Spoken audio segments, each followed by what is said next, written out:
We all know people who have big, strong muscles, right? And they look great in a mirror and they're not graceful in their movement.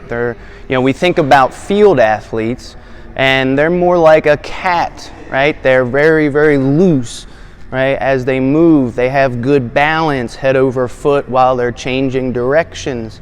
When it's time to throw or punch, kick, right? There's a requirement to be stable with effortless, relaxed movement. And so field athletes in particular, combat sport athletes, what we don't want to do is over-rely on stuff that makes us big, strong, and tight. So the kinds of exercises that most people do in gyms, like squats, deadlifts, pull-ups, presses, right, power cleans, these things build big, strong muscles, but it make us tight, right, when we move if we over-rely on them. And so they're good at making us into a solid oak tree, which is great walking down the street and looking good for the men and the ladies, but it doesn't make us great athletes. We need to be able to move and change directions with good balance and good coordination. So we need to be able to apply these big, strong muscles in fluid, dynamic, athletic movement. That's when we bring in training what's called the coiling core. So we want to be a willow tree during locomotion and movement, right? So we take what we train in the gym, making big, strong muscles, and we transform it into fluid, dynamic, relaxed power that expresses itself very athletically.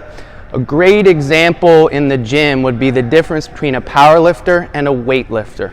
Power lifters are big and strong, right? But they are stiff and very unathletic.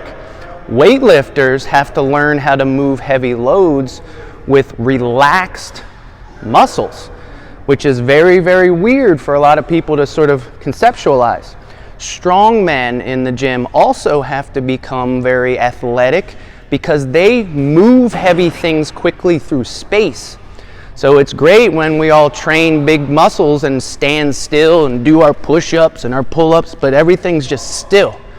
So when we need to apply it to a field sport, when we need to apply it to a combat sport, when we want to apply it to weightlifting and strongman, what we got to do is become good at both parts, stiffening and becoming an oak tree, a bracing core, and also being fast and athletic and agile through a coiling core.